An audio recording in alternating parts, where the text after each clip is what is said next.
The Light Beyond Life, A Physician's Journey and the Tibetan Book of the Dead. In December 2008, neurosurgeon Dr. Eben Alexander lay in a hospital bed, his brain ravaged by a rare form of bacterial meningitis. By all medical standards, the part of his brain that controls thought and emotion, the neocortex, had shut down completely. Yet what happened in the 7 days of his coma defied conventional medical understanding. I experienced something so profound that it gave me a scientific reason to believe in consciousness after death, Dr. Alexander later wrote. He described floating beyond this world into an immense darkness that quickly transformed into a gateway of brilliant light. He encountered a powerful, omniscient presence, what he could only describe as the core, and felt an overwhelming sense of unconditional love and acceptance. The entire experience carried a clear message: you are loved and cherished dearly, forever. When Alexander eventually recovered, against all medical odds, he was left with an unshakable conviction that consciousness does not end with physical death. What startled him most was when he later encountered descriptions in the Tibetan Book of the Dead that perfectly matched his experience, despite having never studied this ancient text before his illness. My journey showed me that the death of the body and brain is not the end of consciousness, he concluded. What happened to me demands a new understanding of the relationship between brain and consciousness. Alexander's experience isn't unique. Thousands of people worldwide have reported similar journeys during near-death experiences. What makes his case remarkable is that it came from a brain specialist who had previously believed consciousness was nothing more than brain activity, until he experienced something that challenged everything he thought he knew. But what if an ancient text mapped out this journey in astonishing detail over 1,000 years ago? The Tibetan Book of the Dead, or Bardo Thodol in its original language, stands as perhaps humanity's most comprehensive guide to what happens when we die. Far from being a simple religious text, it represents one of the most profound psychological and spiritual maps of the human mind ever created. Compiled in 8th century Tibet by the Buddhist master Padmasambhava, the text wasn't actually put into writing until the 14th century, when it was discovered as a terma, or hidden treasure, by Karmalingpa. This unusual origin story suggests the teachings were deliberately concealed until humanity was ready to receive them. The Bardo Thodol isn't actually a book about death as we understand it in the West. Its complete title translates to Liberation Through Hearing During the Intermediate State, with intermediate state, or bardo, referring to the gap between death and rebirth. In Tibetan Buddhist tradition, this period offers an extraordinary opportunity for enlightenment, or failing that, a conscious choice about one's next rebirth. What makes this text revolutionary even today is its premise. Death is not an ending, but a transition, a doorway to new possibilities. And most remarkably, the text doesn't just describe death, it provides practical instructions for navigating it consciously. The Tibetan Book of the Dead is unique among the world's wisdom traditions, explains Robert Thurman, professor of Indo-Tibetan Buddhist Studies at Columbia University. Rather than just offering comfort or philosophical speculation about death, it provides a detailed manual for navigating the dying process and what follows. For centuries, this knowledge remained largely hidden within Tibetan monasteries, shared only with dedicated practitioners. But when the first English translation appeared in 1927, it sparked immediate interest among Western psychologists and philosophers. Carl Jung, the pioneering psychologist, wrote an extensive commentary on the text, noting its remarkable parallels with his own theories of the collective unconscious and archetypes. For years, ever since it was first published, the Bardo Thodol has been my constant companion, Jung wrote. To me, its content is of unparalleled psychological interest. But the most fascinating development is happening now, as modern neuroscience and consciousness research begin to converge with these ancient insights. Studies of near-death experiences consistently reveal patterns that correspond with remarkable precision to the stages described in the Tibetan Book of the Dead. From the initial, clear light experience to the subsequent visions and sensations. Dr. Sam Parnia, director of the Awareness During Resuscitation study, has documented consistent patterns in reports from cardiac arrest survivors. patterns that occur regardless of religious background or prior belief.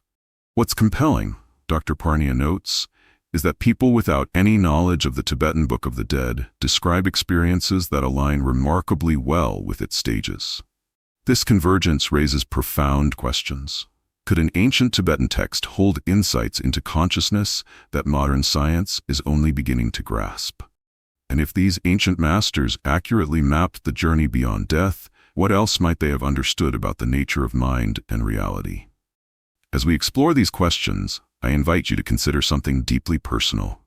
If you were to die tomorrow, are you prepared? Not just financially or legally, but spiritually and psychologically. Have you resolved what needs resolving? Have you lived fully enough to let go peacefully? The Tibetan Book of the Dead challenges us to face these questions, not with fear, but with curiosity and courage. Because understanding death, truly understanding it, might be the key to living with greater purpose, awareness, and joy. Death is not the opposite of life, writes Thurman. It is part of life, perhaps its most important part. And learning to die well may be the most crucial skill we can develop for living well.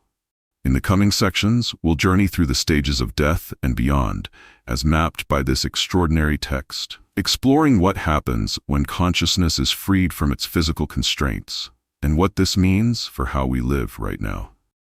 The Three Bardos, Journey of Consciousness Beyond Death.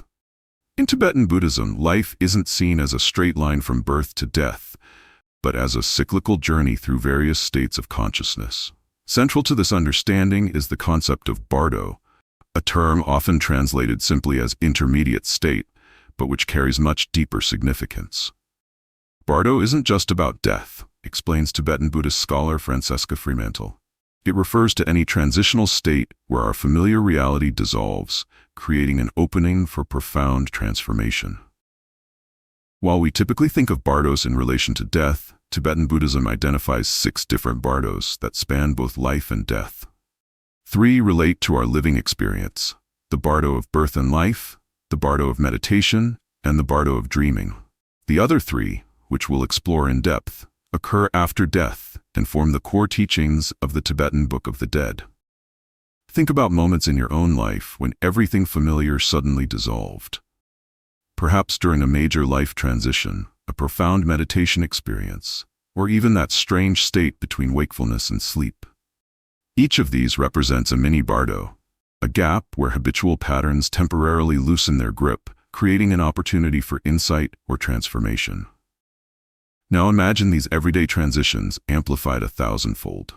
This is what awaits consciousness after death, according to the Bardo Thodol. The first and most crucial bardo begins at the moment of death itself. The Tibetan Book of the Dead describes this experience with extraordinary precision. O noble son, now the pure, clear light of reality is dawning before you. Recognize it. Your present awareness, empty, naked, and clear. That is the Buddha, your own true nature. Stay with it without distraction. These words, traditionally whispered into the ear of the dying person by a lama or spiritual guide, point to what happens in that pivotal moment when consciousness separates from the body, the appearance of what Tibetans call the fundamental clear light. Imagine this experience from your perspective. Your breath stops, your heartbeat fades, your senses shut down one by one. But rather than darkness or oblivion, you encounter a light so brilliant, so all-encompassing, that it defies description. A light that is not external, but seems to radiate from everywhere and nowhere simultaneously.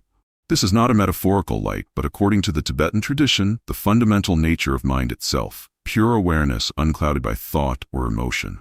It's described as luminous emptiness, empty of any separate self, yet vividly, radiantly aware. This moment offers the greatest opportunity for liberation. If you can recognize this light as your own true nature, not something external or separate from you, you can achieve enlightenment in that instant, breaking free from the cycle of rebirth. But here's the challenge. Most people, unprepared for this encounter and conditioned by a lifetime of identifying with their separate self, react with confusion or fear. The light appears so alien, so overwhelming that they fail to recognize it as their own essence. And with this failure to recognize, the first bardo ends, and consciousness descends into the second bardo, the bardo of visions. Dr. Kenneth Ring, a pioneer in near-death experience research, noted the striking parallel. Many people report encountering a being or presence of light during NDEs that they describe as unconditionally loving, yet their reaction often depends on their psychological and spiritual preparation. Some embrace it, while others feel intimidated by its intensity. As the clear light fades for those who didn't achieve recognition, consciousness enters the second bardo, the Chunyid bardo, or bardo of experiencing reality. This stage presents a series of visions that become increasingly intense and potentially frightening. The Tibetan Book of the Dead describes this phase with remarkable psychological insight. O noble one, listen without distraction. On the second day, the pure vision of blue light will appear before you. At the same time, the dim light of the human realm will also appear due to your negative karma. Do not be attracted to it. Do not long for it. If you are attracted to it, you will fall into the human realm where suffering is inevitable. The blue light is the wisdom of the Dharmadhatu, bright, stunning, magnificent, glorious, and radiantly awesome. Do not be afraid of it. In this bardo, consciousness encounters a series of peaceful and wrathful deities. 42 peaceful deities followed by 58 wrathful deities. But here's the crucial insight of the Tibetan tradition. These aren't external entities, but projections of your own mind. Imagine standing in a vast theater where every fear, desire, aspiration, and unresolved emotion you've ever experienced takes visible form around you. The peaceful deities embody your highest qualities: compassion, wisdom, clarity, while the wrathful deities represent the shadow aspects of your psyche: anger, attachment, ignorance. Carl Jung recognized this as a profound psychological truth, writing, "The Chunyid state is a state of karmic illusion, that is to say, of illusions which result from the psychic residue of previous existences." In modern psychological terms, we might say these visions represent the contents of both our personal and collective unconscious, projected into conscious awareness. The Tibetan Book of the Dead insists that these visions, however terrifying they may appear, are nothing other than the natural radiance of your own awareness. If you can recognize this, if you can face each vision with the understanding, "This is my mind," liberation remains possible. But here lies a decisive moment. Will you recognize these forms as aspects of your own consciousness, or will you perceive them as separate, external entities? Your reaction in this moment determines whether you achieve liberation or continue to the third bardo. Take a moment now and ask yourself, if faced with your deepest fears made manifest, could you recognize them as projections of your own mind? Or would you flee from what you're unwilling to acknowledge within yourself? For those who fail to recognize the nature of these visions, consciousness moves into the third bardo, the Sidpa bardo, or bardo of rebirth. This stage marks the transition toward a new existence. The Tibetan Book of the Dead describes this phase in vivid detail. O noble child of Buddha nature, listen without distraction. By now you have been unable to recognize the previous bardos and so have come this far. Now from the 8th to the 49th day, the visions of the Sidpa bardo will arise before you. In this bardo, consciousness experiences powerful winds and is drawn toward various lights representing the 6 realms of existence: gods, demigods, humans, animals, hungry ghosts, and hell beings. These aren't literal realms, but psychological states representing different karmic tendencies. Remarkably, similar concepts appear in numerous cultural traditions. The ancient Egyptians described a judgment hall where the heart is weighed against the feather of truth. Greek mythology speaks of souls choosing their next life based on their karmic patterns, as described in Plato's Myth of Air. Indigenous American traditions often describe soul journeys guided by animal spirits after death. In the Sidpa bardo, consciousness is no longer a passive observer, but is actively drawn toward rebirth by the magnetism of its own karmic tendencies, the habitual patterns of thought, emotion, and action developed during life. This creates a stark contrast between conscious and unconscious rebirth. Those with spiritual preparation might maintain awareness during this process, potentially influencing their next incarnation. Those without such preparation are swept along by karmic winds, drawn unconsciously toward their next birth based on their strongest habitual patterns. The Tibetan Book of the Dead offers specific instructions for this stage. Close the entrance to the womb. Remember the revulsion you felt. This is the time when effort and persistent purpose are needed. Abandon laziness and indifference, since this is the time when the line between rising up and going down is fixed. These instructions remind us of the power of awareness, even in this final stage. With sufficient mindfulness, one might still direct consciousness toward a fortunate rebirth, or, ideally, break free from the cycle altogether. Throughout these 3 bardos, the Tibetan Book of the Dead reveals a profound understanding of consciousness as both incredibly vulnerable to conditioning and remarkably powerful when freed through awareness. The journey it describes isn't just about what happens after death. It's a map of consciousness itself, applicable to every moment of our lives. As we navigate our daily experiences of transition and change, our living bardos, we face the same fundamental choice again and again. Will we move through life unconsciously, driven by habitual patterns? Or will we cultivate the awareness needed to recognize each experience as an opportunity for liberation? In the next section, we'll explore how modern science is beginning to validate these ancient insights, suggesting that the wisdom of the Tibetan Book of the Dead may be far more than mythological symbolism or religious doctrine. Science meets spirit, the remarkable convergence. In a sterile hospital room at Southampton University Hospital, something extraordinary is happening. Dr. Sam Parnia and his team have placed special shelves near the ceiling, shelves that hold images visible only from above. This seemingly simple setup forms the backbone of the groundbreaking Awareness During Resuscitation study, the largest scientific investigation into what happens to consciousness during clinical death. Our goal was simple but profound, explains Dr. Parnia. We wanted to determine whether conscious awareness persists when the brain has shut down and can no longer sustain consciousness according to everything we understand about neuroscience. The results have been nothing short of astonishing. Among patients who survived cardiac arrest, nearly 40% reported consciousness during the period when they were clinically dead. Their hearts stopped, their brains inactive. Some described watching medical staff work on their bodies from above. Others recalled specific conversations and procedures that occurred while they were officially dead. Most remarkable was the case of a 57-year-old social worker whose heart had stopped for more than 3 minutes. Upon resuscitation, he accurately described detailed events during his cardiac arrest, including the specific movements of the medical team and the exact pattern of the automated external defibrillator used on him, a device he had never seen before.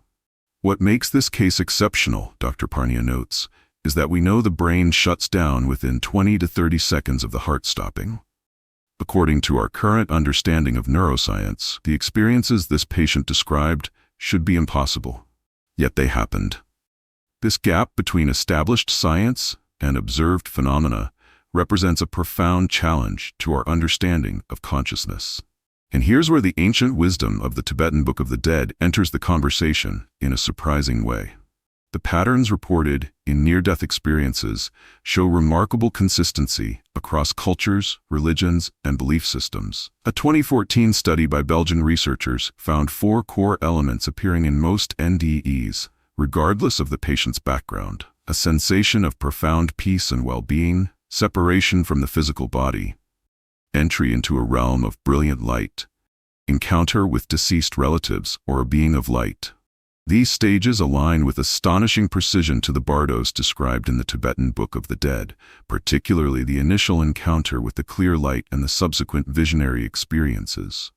Dr. Bruce Grayson, Professor Emeritus of Psychiatry at the University of Virginia and one of the world's leading researchers on near-death experiences, has spent more than 50 years studying thousands of NDEs. His conclusion is striking.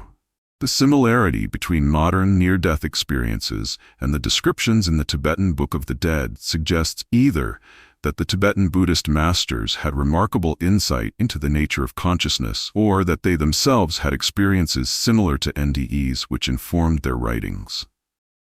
At the University of Virginia's Division of Perceptual Studies, researchers have compiled over 1,600 cases suggestive of past life memories, primarily in children who spontaneously recall detailed information about another person's life. Many of these children also remember the experience of death and the period between lives, descriptions that often parallel the third bardo, rebirth, described in the Tibetan text. Dr. Jim Tucker, who leads this research, notes, these children typically begin describing their other life between ages 2 to 4, and often provide verifiable details about deceased individuals they couldn't possibly have known through normal means. What's particularly interesting is that many also describe a period between lives that includes elements similar to both NDEs and the Tibetan bardos. The scientific challenge, of course, is that consciousness cannot be directly observed or measured by current technology. We can measure brain activity, but consciousness itself remains frustratingly elusive to scientific instruments. This creates a fundamental tension in modern science. The materialist paradigm, which holds that consciousness is merely a product of brain activity, cannot explain how people can have vivid, complex experiences when their brains show no activity. Yet these experiences are consistently reported by thousands of cardiac arrest survivors worldwide. Dr. Pim van Lommel, a Dutch cardiologist who conducted a landmark study of NDEs in the prestigious medical journal The Lancet, addresses this contradiction directly. The fact that cardiac arrest patients can have clear conscious experiences while their brains show no activity forces us to reconsider the relationship between brain and consciousness. The brain may be more like a transceiver that enables consciousness rather than producing it. This view that the brain may transmit or filter consciousness rather than generate it creates a bridge between ancient wisdom and emerging science. It suggests that consciousness might be more fundamental than we've assumed, possibly even existing independently of the physical body under certain conditions. And here comes the twist that challenges everything we thought we knew. The latest research in quantum physics suggests consciousness may be far more fundamental to reality than previously believed. The observer effect in quantum mechanics, where the act of observation affects what's being observed, hints at a deep, perhaps inseparable relationship between consciousness and the physical world. Nobel Prize-winning physicist Eugene Wigner proposed that consciousness might be necessary to resolve quantum paradoxes. More recently, integrated information theory, developed by neuroscientist Giulio Tononi, suggests consciousness might be a fundamental property of the universe, like space, time, or gravity, present in varying degrees throughout all systems, not just brains. If consciousness is indeed fundamental rather than emergent, explains Dr. Robert Lanza, proponent of the theory of biocentrism, then its continuation after physical death becomes not only possible but expected. This represents a profound shift in scientific thinking, one that aligns remarkably well with the Tibetan Buddhist view that consciousness is primary and continues beyond physical death. The materialist view that has dominated science for centuries insists that when the brain dies, consciousness must end. Full stop. Yet this perspective struggles to explain the growing body of evidence from near-death experiences, studies of meditation masters, and emerging theories in quantum physics. Meanwhile, the Tibetan Book of the Dead presents a sophisticated understanding of consciousness that accommodates these anomalous findings. It describes consciousness not as a product of the brain, but as something more fundamental that continues through various transitions, including death. This ancient modern convergence forces us to confront an uncomfortable possibility. What if our dominant scientific paradigm has been incomplete? What if the Tibetan Buddhist masters, through thousands of hours of meditation and direct investigation of consciousness, discovered aspects of reality that Western science is only now beginning to glimpse? As physicist and philosopher Thomas Kuhn observed, scientific paradigms don't change gradually. They shift suddenly when anomalies accumulate to the point where the old framework can no longer contain them. We may be approaching such a paradigm shift in our understanding of consciousness. The implications are profound. If consciousness doesn't end with death, if it continues through transitions as described in the Tibetan Book of the Dead, we must fundamentally reconsider not just how we die, but how we live. Every thought, every action takes on new significance when viewed through the lens of continuing consciousness. In the next section, we'll explore practical applications of these insights, ancient Tibetan practices that can transform our relationship with life and death, bringing greater awareness to every moment of our existence. Practical wisdom, the art of living and dying. The true power of the Tibetan Book of the Dead lies not in its theoretical framework, but in its practical applications. These ancient teachings weren't meant to remain abstract concepts or philosophical curiosities. They were designed as tools for transformation, practices to be integrated into daily life. What if preparing for death could become a profound practice for living with greater awareness, compassion, and peace? The first and perhaps most fundamental practice is meditation on impermanence. In Tibetan Buddhism, this isn't considered morbid or depressing, quite the opposite. By facing the reality of our mortality directly, we can break through denial and avoidance to discover a profound appreciation for the preciousness of each moment. Here's how to practice this meditation in its simplest form. Begin by sitting comfortably with your spine straight. Take a few deep breaths to settle your mind. Then bring your attention to your breath, feeling the natural rhythm of inhalation and exhalation. Now, with each exhale, imagine that this could be your final breath. Not with fear, but with full presence and acceptance. What would matter in that moment? What would fall away as unimportant? As thoughts arise about work deadlines, relationship conflicts, future plans, notice how they appear and dissolve. With each breath, remind yourself, death is certain. The time of death is uncertain. What is most important right now? Tibetan masters recommend practicing this contemplation daily, ideally first thing in the morning. Many practitioners report a dramatic shift in perspective after just a few weeks. Petty concerns fall away, relationships deepen, and ordinary moments take on extraordinary significance. When I began practicing death awareness daily, shares Emma, a 38-year-old teacher from London, my chronic anxiety about the future largely dissolved. If I might die tomorrow, why waste today worrying about next year? Instead, I found myself fully present with my students, my family, even mundane tasks like washing dishes. Everything became more vivid, more precious. Another powerful practice from the Tibetan tradition is tonglen, or giving and taking. This meditation directly addresses our fear of suffering, both our own and others, by transforming it into compassion. To practice tonglen, sit quietly and bring to mind someone who is suffering, perhaps a friend with illness, a family member with depression, or even a stranger you've seen in difficult circumstances. As you inhale, visualize taking in their suffering as a dark, heavy smoke or cloud. Don't resist or fear this darkness. Allow it to enter your heart. Then, as you exhale, imagine transforming that darkness into healing light, which you send back to the person. With each breath cycle, you take in suffering and send out relief and happiness.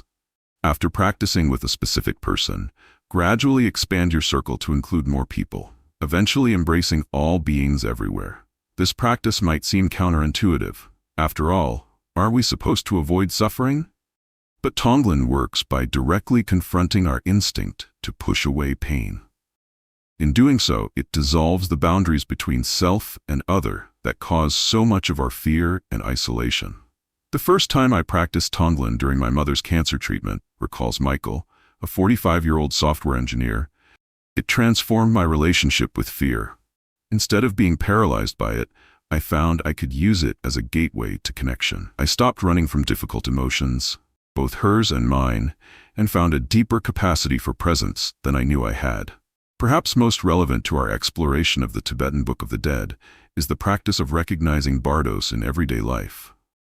While we typically think of bardos as occurring after death, Tibetan Buddhism identifies transition states throughout our living experience, gaps where habitual patterns temporarily dissolve, creating openings for insight.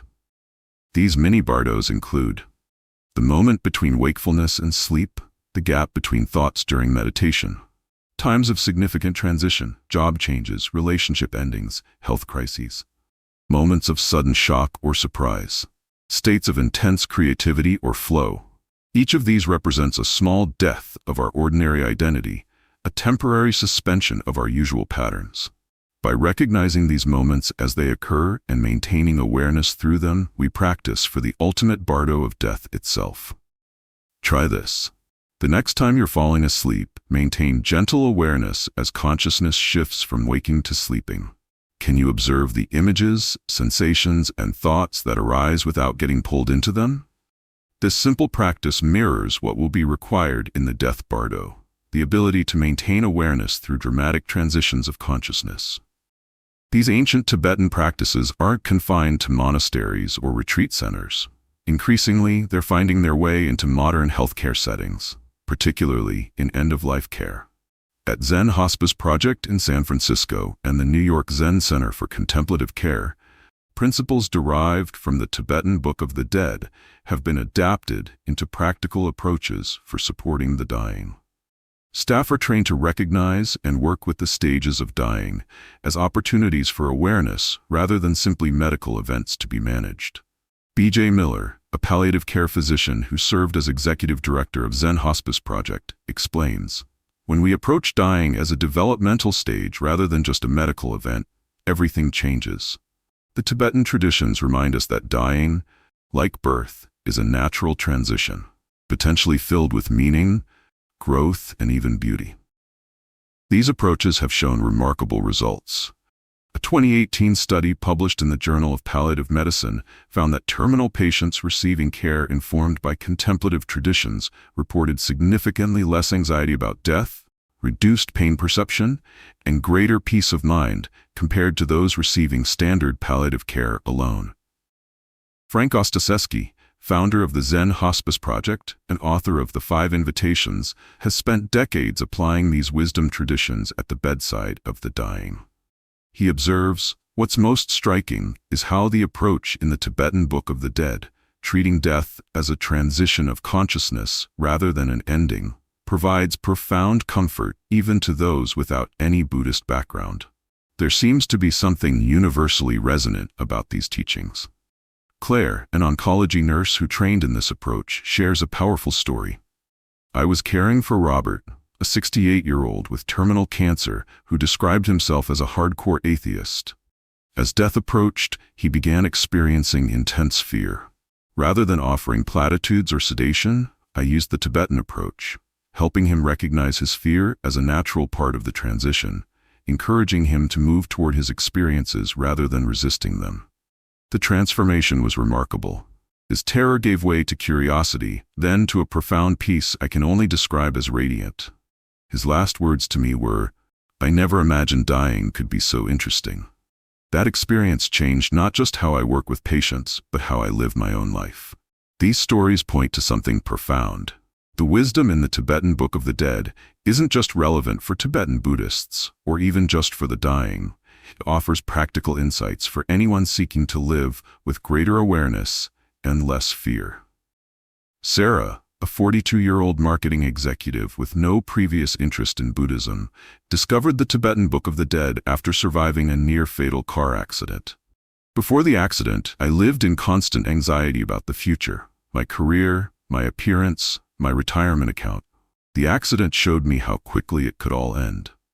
When I discovered these Tibetan practices, especially the meditation on impermanence, everything shifted. My priorities rearranged themselves naturally. I still work hard, but the desperate grasping is gone. I've found a freedom I never knew was possible, not by escaping death, but by facing it directly." This is perhaps the most radical promise of the Tibetan Book of the Dead, that by fully accepting our mortality, we can find liberation not after death, but here and now, in the midst of our ordinary lives. The practices it offers aren't about escaping reality, but about engaging with it more fully, with all its joy, sorrow, beauty, and impermanence. In our final section, we'll explore how these ancient teachings can address the unique challenges of modern life, offering a timely antidote to our culture's denial of death and disconnection from natural cycles of transition. The hidden message, transforming life through death's wisdom. In our modern world, death has become something to be managed rather than experienced. We've medicalized it, institutionalized it, and removed it from the fabric of everyday life. The average person today might never witness a natural death, while our great-grandparents would have seen many. Hospital walls, funeral homes, and euphemistic language create a buffer between us and mortality's raw reality. This systematic denial comes at a profound psychological cost. Studies show that death anxiety underlies many modern psychological ailments, from compulsive materialism to chronic depression. As philosopher Alan Watts observed, the denial of death is partially responsible for people living empty, purposeless lives. For when you live as if you'll live forever, it becomes too easy to postpone the things you know you must do. The contrast with the Tibetan approach could hardly be starker. While Western culture pushes death to the margins, Tibetan Buddhism places it at the center. In traditional Tibet, constant reminders of impermanence were integrated into daily life, from prayer flags deteriorating in the wind to butter sculptures carefully crafted and then dismantled. Death wasn't hidden away, but acknowledged as the natural counterpart to life. In Tibet, contemplation of death wasn't morbid but liberating, explains Tibetan scholar Sogyal Rinpoche. Awareness of death was considered the key to living a meaningful life. This fundamental difference in perspective creates a profound cultural dissonance. We've built a civilization that promises endless progress, perpetual youth, and immortality through technology, yet we remain mortal beings with finite lifespans. The gap between this reality and our cultural narratives creates suffering that the Tibetan approach directly addresses. Dr. Irvin Yalom, existential psychiatrist and author of Staring at the Sun, puts it bluntly: though the physicality of death destroys us, the idea of death saves us. By this, he means that conscious awareness of our mortality can shock us out of autopilot living and into authentic presence. The most remarkable aspect of the Tibetan Book of the Dead may be its ultimate purpose, a purpose often missed even by serious students. While commonly viewed as a guide for the dead or dying, its deeper function is as a manual for the living. Here's the transformative twist. The Tibetan Book of the Dead was never primarily intended for the deceased. The text itself states clearly that its highest purpose is to be studied during life, so that its teachings become so familiar that they'll be recognized instantly during the bardos after death. In other words, it's not primarily a book about dying, it's a book about recognition, about seeing clearly, about waking up to the nature of mind and reality right now, in this life. Tibetan teacher Chogyam Trungpa Rinpoche emphasized this point. The whole thing is oriented toward the basic principle of recognizing the nature of mind. It applies to our psychological condition in everyday life situations. This recognition transforms our understanding of the text's purpose. Its detailed descriptions of bardos aren't just maps of the afterlife, they're mirrors reflecting our present psychological experience. The terrifying deities we'll encounter after death, they're the same unacknowledged emotions we flee from in daily life.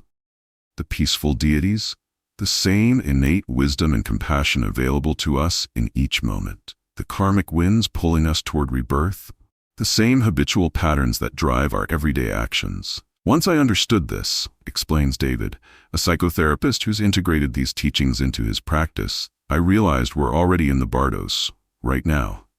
The space between thoughts, the transitions between emotional states, the gaps between one identity and another. We're constantly dying and being reborn psychologically. The Tibetan Book of the Dead is describing not just what happens after physical death, but what's happening within our consciousness right now. This insight transforms the text from an exotic religious document into a practical psychological manual for navigating the transitions we all face. Its relevance extends far beyond Tibetan Buddhism to address universal human experiences. When read this way, the Bardo Thodol offers profound guidance for our modern predicament. Its central message isn't about escaping death, but about fully embracing life, with all its uncertainty, impermanence, and potential for awakening. The practices we've explored, meditation on impermanence, Tonglen, recognizing everyday bardos, aren't primarily preparations for some future death. They're invitations to die and be reborn psychologically in each moment, to let go of fixed identities, habitual patterns, and limited perspectives, to experience the freedom that comes with embracing transition rather than resisting it. This approach offers a radical antidote to our culture's denial of death and resistance to change. Rather than seeing death as failure, a medical problem to be solved or postponed, the Tibetan tradition views it as an integral part of a meaningful life, perhaps even its defining feature. I spent years trying to avoid thinking about death, shares Jennifer, a cancer survivor who discovered the Tibetan Book of the Dead during her treatment. But when I finally turned toward it, when I allowed myself to feel the full reality of my mortality, something unexpected happened. I didn't become depressed or nihilistic. I became more alive than I'd ever been. Colors were brighter, relationships deeper, ordinary moments suffused with meaning. By accepting death, I finally learned how to live. This paradox, that embracing death enhances life, lies at the heart of the Tibetan approach. It suggests that our fear of death might be misplaced. What if the real tragedy isn't dying but living without awareness? What if our desperate attempts to avoid death actually prevent us from fully experiencing life? The Tibetan Book of the Dead challenges us to consider these questions not just intellectually, but experientially. To practice dying before we die. Letting go of fixed identities, opening to uncertainty, embracing transition. In doing so, we might discover what Tibetan masters have long taught, that the line between living and dying is far more porous than we imagine, and that freedom is available in every moment of transition. As you consider these ancient teachings, I invite you to reflect on a simple but profound question. If you knew with absolute certainty that you would die 1 year from today, how would you live differently? What would you prioritize? What would you let go? What fears would lose their power over you? Don't just answer intellectually. Feel the reality of this scenario in your body. Notice what shifts in your perspective, what opens, what falls away as unnecessary. This isn't a morbid exercise, but a doorway to liberation. By consciously engaging with our mortality, by allowing death to be our teacher rather than our enemy, we can discover a freedom and aliveness that no amount of denial can provide.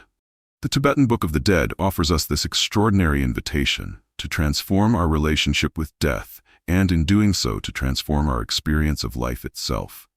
Not after years of esoteric practice or religious devotion, but right now, in this very moment, through the simple but radical act of facing reality as it is. The real question, writes Stephen Levine, author of A Year to Live, isn't whether we can avoid death, but whether we can bring ourselves fully alive now. The ancient wisdom of the Tibetan Book of the Dead suggests that these two questions, how to die and how to live, might have the same answer. With awareness, presence, and an open heart. What if the greatest gift we could give ourselves isn't more time, but more presence in the time we have? What if the path to freedom lies not in escaping death, but in fully embracing the precious, impermanent nature of each moment? The choice is yours, and it's available now. As we reach midlife and beyond, we often find ourselves at a unique vantage point, looking back at decades of experience, while still gazing forward at an uncertain future. This juncture can bring profound questions about purpose, meaning, and the limited time we have remaining. The ancient wisdom of the Tibetan Book of the Dead offers us not just comfort, but a revolutionary perspective. What if our awareness of mortality is actually the key to living more fully? The daily pressures of career demands, family responsibilities, and health concerns can easily trap us in patterns of anxiety and distraction. We postpone joy, waiting for some future moment when everything will be perfect. Yet the Tibetan teachings remind us that impermanence touches everything. Not as a reason for despair, but as an invitation to presence. Think about those rare, precious moments when you've been fully present, perhaps watching a sunset, holding a grandchild, or experiencing a moment of unexpected beauty. In those instances, time seems to expand, and life is experienced in its full richness. What if we could bring that same quality of awareness to ordinary moments? The practices we've explored aren't about escaping reality, but embracing it more completely. By acknowledging that our time is limited, we naturally prioritize what truly matters: relationships over possessions, meaning over status, compassion over judgment. The awareness of death becomes not a morbid preoccupation, but a clarifying force that strips away the non-essential. The greatest wisdom these teachings offer isn't about what happens after death, but about how to live before it, with presence, purpose, and an open heart. The question isn't whether we can avoid death, but whether we can be fully alive now, in this irreplaceable moment. If this exploration of the Tibetan Book of the Dead has resonated with you, I'd love to hear your thoughts in the comments below. How has your understanding of life and death evolved over the years? What practices might you incorporate into your daily routine? Don't forget to subscribe to our channel for more videos exploring ancient wisdom and its modern applications. New content is released every Tuesday that will help you live with greater awareness and purpose. If you found value in this video, please consider sharing it with friends or family members who might benefit from these teachings. Your support through likes, shares, and subscriptions allows us to continue creating content that addresses life's deepest questions. Thank you for joining me on this profound journey of exploration.